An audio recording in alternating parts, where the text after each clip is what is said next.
বাসার রাতে আমার বইয়ের প্রথম প্রশ্ন, জীবনে কয়টা প্রেম করছেন? আমি তার কথা শুনে প্রথম চুপ করে থেকে পরে বললাম, বোঝার বয়সের পর থেকে দেশের বাইরে ছিলাম, তাই প্রেম করার সময় পাইনি। বউ বলল, তাহলে ঠিক আছে, এখন আপনি কিছু বলতে পারেন আমাকে। আমি বললাম, তুমি কাউকে ভালোবেসেছো কখনো?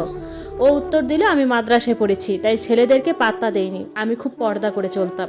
আমি মনে মনে আলহামদুলিল্লাহ বললাম, কেননা এমন যুগে এরকম বউ পাওয়া ভাগ্যের ব্যাপার। ওর আমার সাথে পারিবারিকভাবে হঠাৎ বিয়ে হয়েছে, তাই ও আমার সম্পর্কে জানে না, আমি ওর সম্পর্কে জানি না। এমনি ছবি দেখছি দুইজন দুইজনকে। আমার ওকে বেশ পছন্দ হয়েছে। আমাদের সংসার শুরু হলো। আমি দেশের বাইরে থাকি, তাই ছুটি নিয়ে দেশে এসে বিয়ে করি। একদিন পাশের বাসার ভাবির সাথে আমি একটু হেসে হেসে কথা বলছিলাম, এগুলো আমার বউ দেখে ফেলছে। তারপর থেকে সারা রাত কান্না করে গেছে এবং আমার সাথে কথা বলেনি। আমি বললাম, কি হয়েছে? তোমার ঘটনা না খুলে বললে আমি কিভাবে বুঝতে পারবো তুমি কেন কাঁদছো? তোমার বাড়ির কারো কথা কি মনে পড়ছে? তোমার মার কথা মনে পড়ছে? ও কিছু বলছে না, শুধু অজরে কেঁদে যাচ্ছে।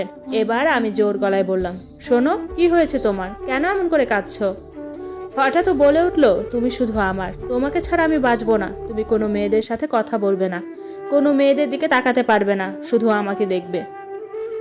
বইয়ের এমন পাগলামি কথা শুনে আমি বললাম, অবশ্যই আমি শুধু তোমার, আমি কোনো মেয়েদের দিকে তাকাবো না, আমি শুধু আমার বউকেই দেখব। এখন বলো গো, কি হয়েছে তোমার? ও বলল, তুমি আজকে পাশের বাড়ির ভাবির সাথে হেসে হেসে কেন কথা বলছিলে? আর কখনো কথা বলবে না এভাবে। আমি চমকে গেলাম। যাই হোক, ওকে আর কিছু বললাম না, ওর কথা মেনে নিলাম। ঠিক আছে বউ, আমি আর কথা বলবো না, এবার হলো তো? রাত বাজে 3টা। ও আমাকে বুকে জড়িয়ে ধরে শুয়ে আছে, শক্ত করে ধরে আছে। এতে করে বুঝলাম বউ আমাকে প্রচন্ড পরিমাণ ভালোবাসে। সে আমাকে হারাতে চায় না। এমন বউ পেয়ে আমি অনেক খুশি। সেদিন থেকে প্রতিজ্ঞা করলাম, বউকে কষ্ট দেব না। দেখতে দেখতে 3 মাস ছুটি শেষ। এবার আমার বিদেশে যাওয়ার পালা। আমি মালয়েশিয়ায় থাকি। যেদিন আমি মালয়েশিয়ায় যাওয়ার জন্য টিকিট কেটেছি, সেদিন বউ সারাদিন না খেয়ে আছে এবং সারাদিন কান্না করতেছে। ওর কান্না দেখে আমার বিদেশে যাওয়ার মন চাইছিল না, কিন্তু কি করার, ভাবছি এবারই লাস্ট যাব, আর যাব না। বেশ কিছু টাকা ইনকাম করে দেশে এসে কিছু করব, তাই আমাকে যেতেই হবে। বইয়ের অঝর কান্না দেখে নিজেকে সান্ত্বনা দিতে পারছি না। দিন শেষে আমার যাওয়ার সময় হলো। কেন জানি বউটাকে রেখে যেতে ইচ্ছে করছে না। বাড়িতে আশেপাশের মানুষ ওর কান্না দেখে সবাই বিচলিত। ওর কান্না দেখে মায়ের সাথে কথা বলছিলাম, বউকে এয়ারপোর্টে নেব না। বউয়ের কথা শুনে আগে ভাগে গাড়িতে উঠে বসে আছে। সারা রাস্তায় গাড়ির ভিতরে আমার বুকে শুয়ে আছে, আমাকে শক্ত করে ধরে আছে। গাড়ি যখন এয়ারপোর্টে এসে ভিড়লো, তখন ও আমাকে শক্ত করে ধরে বসে আছে এবং আমাকে গাড়ি থেকে নামতে দিতে চায় না।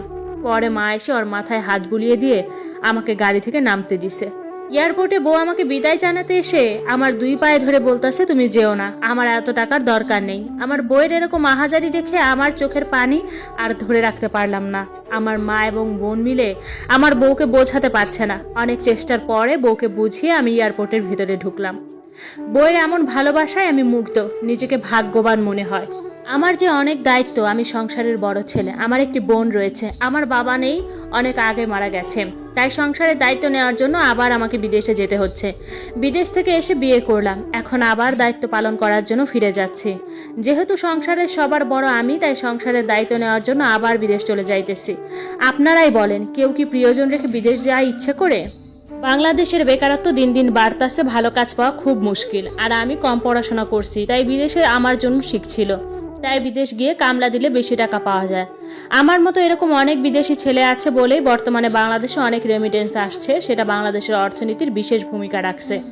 যাই হোক, বিমানে উঠে বউকে অনেক মিস করতেছি। বউয়ের এমন ভালোবাসায় মনে হচ্ছিল থেকে যাই।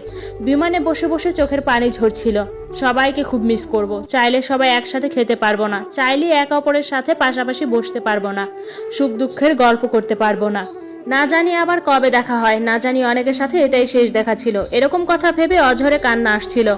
বাবা বেঁচে থাকতে বিদেশ পাঠিয়েছিল। বিদেশ যাওয়ার 6 মাস পর বাবার মৃত্যু হয়। তখন নতুন গিয়েছিলাম, তাই চাইলেই বিদেশ থেকে আসতে পারিনি। বাবার লাশটা শেষ দেখা হয়নি। বিদেশের মাটিতে বসে অঝরে কান্না করেছিলাম। এর চেয়ে কষ্টের আর কি হতে পারে বলেন? একজন প্রবাসীর মনে অনেক কষ্ট থাকে। 6 বছর পরে বিদেশ থেকে এসে বিয়ে করলাম।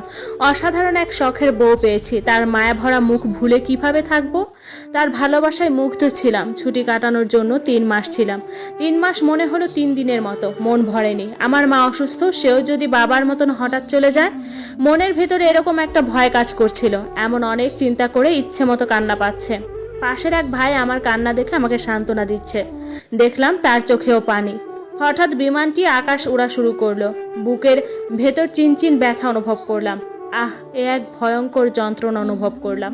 কখনো কাউকে ভালোবাসিনি, আমার বউকে আমি প্রথম ভালোবেসেছি। সে আমার প্রথম প্রেম ছিল। ভালোবাসার ব্যথা এমনই হয় মনে হয়। বুকের ভেতর এক ধরনের চিনচিন ব্যথা, কাউকে প্রকাশ করা যায় না, অনুভব করা যায়। অবশেষে মালয়েশিয়ায় পৌঁছালাম। পৌঁছানোর পর বাসায় ফোন দিলাম। মা ফোন ধরে বলতেছে, ঠিকমতো গ্যাসেস বাজান? আমি বললাম হ্যাঁ মা। আমার বোন ফোন নিয়ে বলল, ভাইয়া ভাবি কিচ্ছু খাচ্ছে না, সারা রাত কান্না করে। আমি জানতাম এমন কিছুই হবে। ঘরে একটাই ফোন, বউকে এখনো ফোন কিনে দেইনি। তাই বোনকে বললাম, তোর ভাবির কাছে ফোনটা দে। আমার বোন ফোনটা দিছে। বউটা আমার কান্নার জন্য কথা বলতে পারছে না। তারপর ওকে অনেক বুঝালাম, টানা 20 মিনিট বুঝালাম, কিন্তু ওর কান্না থামছে না। আসলে ও একটা আবেগী। পরে আমি একটু রাগ দেখালাম, তুমি না খেলে আমিও খাবো না। এই কথা বলার পর মাথা নাড়িয়ে বলল, ঠিক আছে। আমি বললাম, এখন খাও, আমি দেখব। এই বলে ফোনটা বোনের কাছে দিতে বলছি। বোনকে বললাম খাবার দিতে। বোন খাবার দিলে তা আমি ভিডিও কলে বসে বসে দেখলাম। কান্না করছে আর খাচ্ছে। অনেকদিন পরে আসলাম, অনেক কাজ, এই ভেবে ফোনটা রেখে দিলাম। তাছাড়া বইয়ের এমন দৃশ্য নিতে পারছিলাম না। আসলে প্রবাসী জীবন অনেক কঠিন।